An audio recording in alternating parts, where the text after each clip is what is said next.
Good morning, I'm Antonio Sturiale. I work in space since 25 years. Today I'm in Thales Alenia Space and follow space projects from management point of view. Today we will go through the different approach to the project management in space, looking at the overall international standards and on the specific space directives given by ESA or NASA. Space projects are normally characterized by a very high level of involved technologies, relevant to large number of high specialized suppliers, with a deep activity fragmentation. This leads space project to a big complexity in managing them. But what is a project?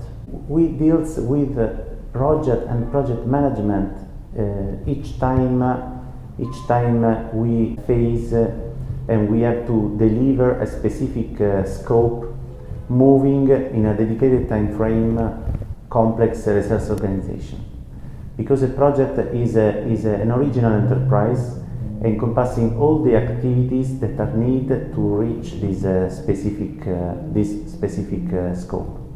And in space, for the reason we have told, this is emphasized because the complex number of resources to be directed, internal and external resources, internal and external stakeholders, people, facilities, and they need to be coordinated and directed to achieve these common results. The main aspects when we talk about project management is related to the aspect of time, cost, performances of quality, and scope. But they are not alone. They came from the needs of the customer. And through the management of the resources assigned, we need to arrive to the customer satisfaction. And the project management is the methodology that we use to reach this customer satisfaction. The project manager has the customer relationship, the stakeholder management, and has to monitor and control the activities that are normally in the real life moving according to some uncertainties that are part of the activity themselves. Because at the end of a project we will be able to do something that we weren't able to do at the beginning. So the results and the trends of the activities is widely influenced not only by the stakeholder, by the organization, but even by the uncertainties that were present in the baseline assumption at the beginning of the project.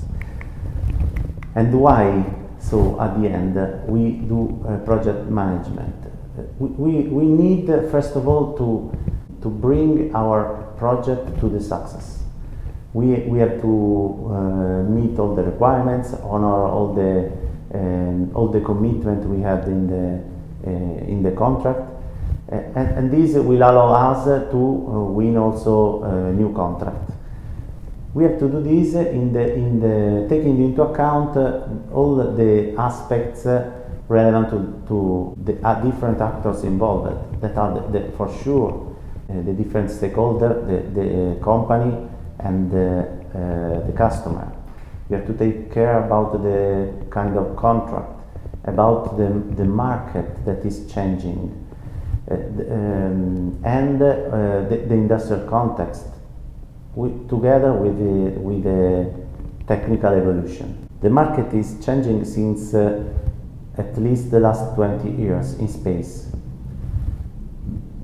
20 years ago, 15 years ago, in Europe, mainly the companies were baselined as a manufacturing company for space. Then the market changed and we saw a grouping consortium of the original companies in larger ones that became prime contractors. So they moved from manufacturing to prime contractor company. And now, since the last 5 years, the market is changing again. The customers are requiring a full service, and the company are moving their organization, their way to manage activities to meet this new scenario. There are big risks, of course, but also big opportunity in this new approach. Project management is a quite new discipline. Okay. In the past, we saw excellent results in very large and huge projects by the ancient people, like the Egyptians with the pyramids, the Great Wall of China, the Colosseum. But they cannot consider like a project. They were and are the results of visionary leaders supported by creative architects and good engineers that lead thousands of people, the effort of thousands of people to reach these extraordinary results. Project management as a discipline is quite new. It started in late 15th, where a large number of high specialized projects were born at the time, mainly for US Navy, like the Polaris project. That was it was a project relevant to the ballistic fleet of the US Navy. At that time, they started to structure the approach to use the tools like the critical path method to help project manager to have a complete vision of their project, how the project are evolving, and what are the trends of this evolution. The first technique can be settled back at the beginning of 1900, so 1912, with Harry Gantt and the introduction of the Gantt approach. First application at that time was the Hoover Dam. The Hoover Dam was on the solution proposed by Gantt, allow the manufacturer to complete this big dam with at least 2 years in advance with respect to the schedule. And this gave us a lesson about the management of the activities given by Gantt itself. Without efficiency in the management, even if we are efficient in the work of the people, this work, the results of this is not avail very much, because they are not correctly directed through the objectives. Coming back to project management discipline, with project management, basically we answer to some question relevant to our project. And in particular, we answer to the question of what we have to do, who has to do these activities, how the activities have to be carried on, when they have to be done, and how much does they cost. Of course, this is a cyclic approach that has to be continuously improved and applied all along the project management process of our activities. The answer of what is given by the contract itself, by the statement of work, and by the technique of the work breakdown structure that allow us to disaggregate the activities into simpler one, smaller one, that can be assigned to a single responsibility. So the answer to this first question is the contract and the scope of the work. But then we have to assign the responsibility. The responsibilities is assigned depending on the organization, and is assigned through a tool that is called OBS, Organizational Breakdown Structure, that cross the different activities we have planned in the project through our technique of the WBS, for example, with the structured organization of the company. So at the end, for each activity in the work breakdown structure, there is a dedicated resource that has the responsibility to carry on these activities. We have to tell him how he have to carry on the activities, and this is done in the project management plan, and respond to the third question, that is how the activity has to be done. This is a collection of documents that explain, based on the environmental factor, the organizational constraint, they explain how the things have to be done, how communication has to be carried on, by formal communication, internal communication, by email. They tell who has the reference people of the project. For example, who is the risk manager, who is the product assurance manager, so that people can focus themselves on the activity and not on how it has to be done, or who they have to tell that there is a new risk on the project. In this part of the project, so how we have to do the activities, there is another basic element that have to be taken into account. That is the mapping of all the dependencies of the different activities.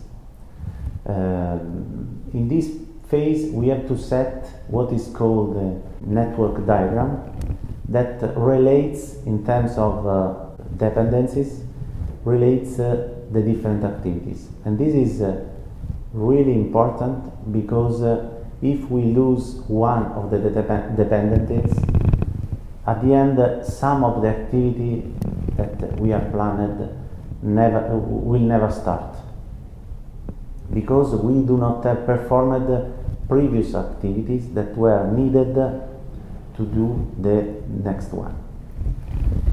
Only after this analysis, this network diagram we have developed at this time, we can put the activities in a calendar, so we can say when the activity has to be done, comparing with the capacity of the company, capacity of the supplier.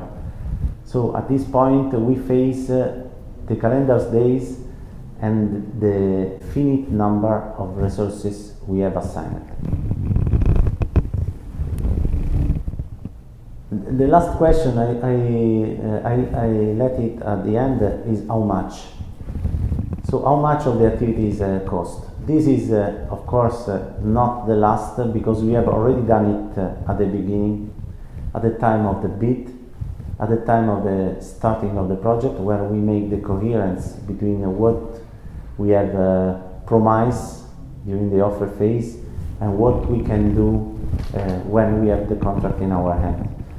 But control cost is a basic part that has to be done by the project manager to monitor how the activities are evolving in terms of cost with respect to the original baseline. All the points that we have seen are relevant to all project management activities, not specific for space. But we can come back to space and the evolution of today's project and the market. One of the rules that was not applied since some years ago to the space market was the market rule of faster, better and cheaper. But this is nowadays this is not true. The market is asking for increasing performances, is asking for shorter time to market and to lower prices. And the space market is not anymore an isolated market, a protected environment. So this forced the company that work in space to have to implement a structured approach to the project management based on international and validated standards that are recognized by the customer. But this is not only a need due to the evolution of the market itself. Today the customer wants to have an insurance about this point by the company, and they put over and over in the contract the respect of these specific standards in project management as a requirement in the contract. So we find every day today the ISO 20100 and 500 that is the guidance to project management in our contract, or the Prince2 requirement, the ISA MQ, so the ECSS standards, or the NASA directives as a part of the contract. And the company has to attain to these requirements.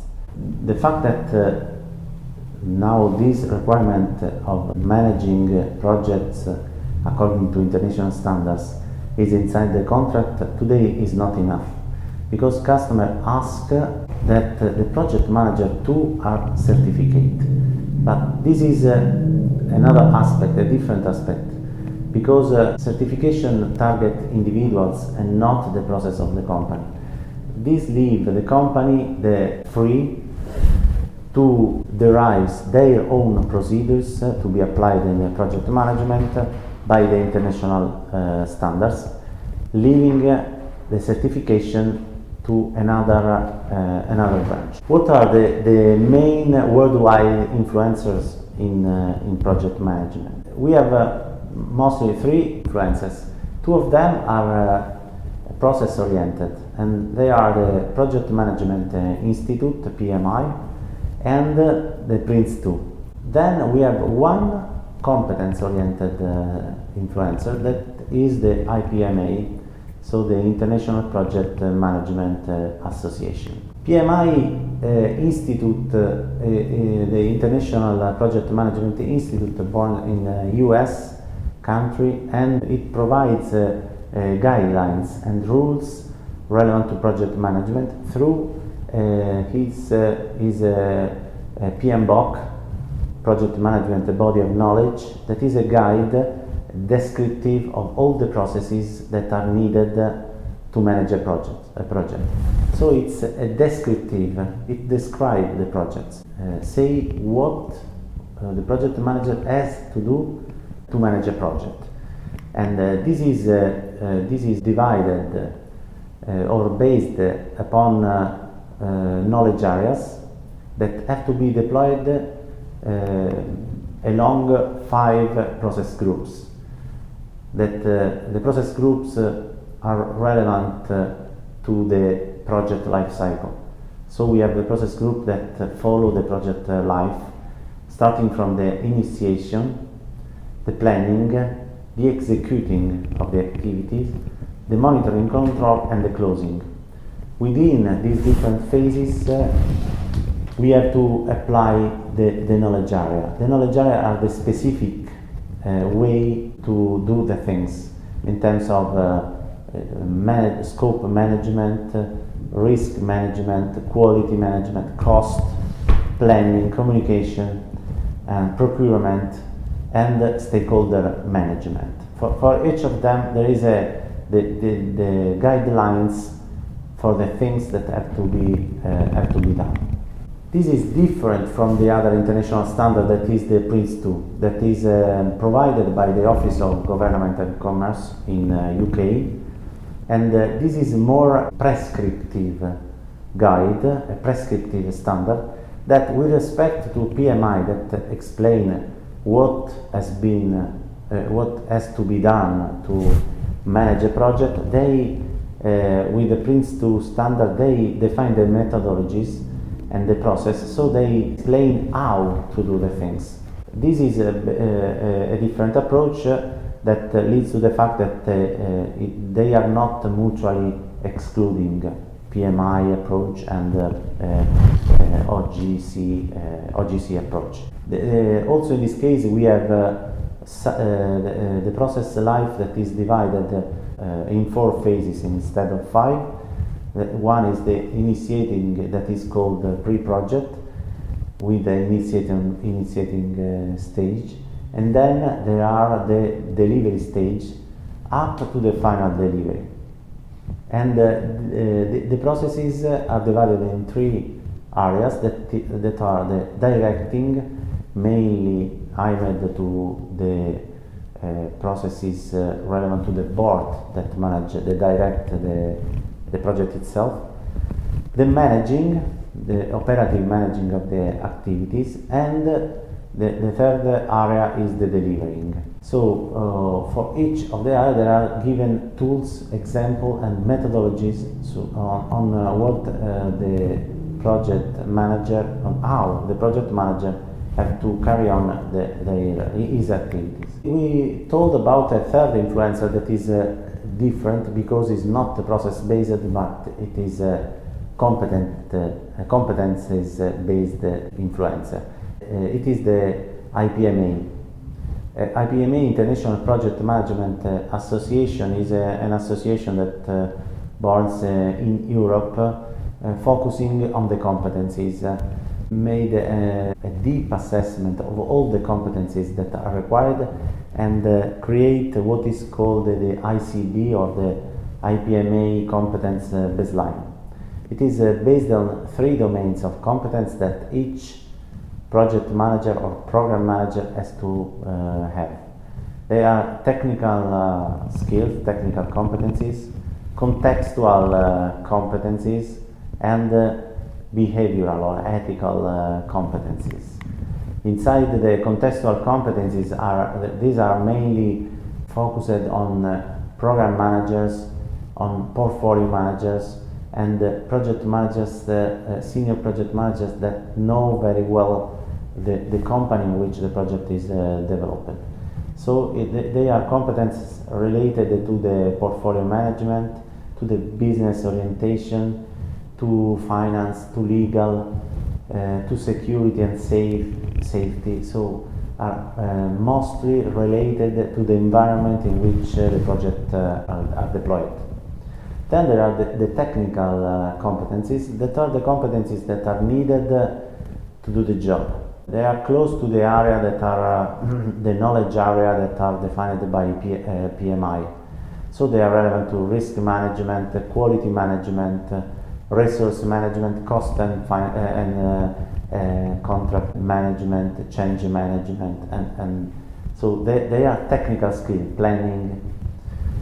Together with this, since a project is a result of directing a complex amount of resources, mainly dealing with people, there are some behavioral competencies that are mapped by the ICB of IPMA, that are the leadership, communication, creativity, result-orientation, negotiation. So these are all the competencies that have been mapped to have a good productive project manager. Of course, depending on the level, not all the competencies that are mapped have to be present in the project management.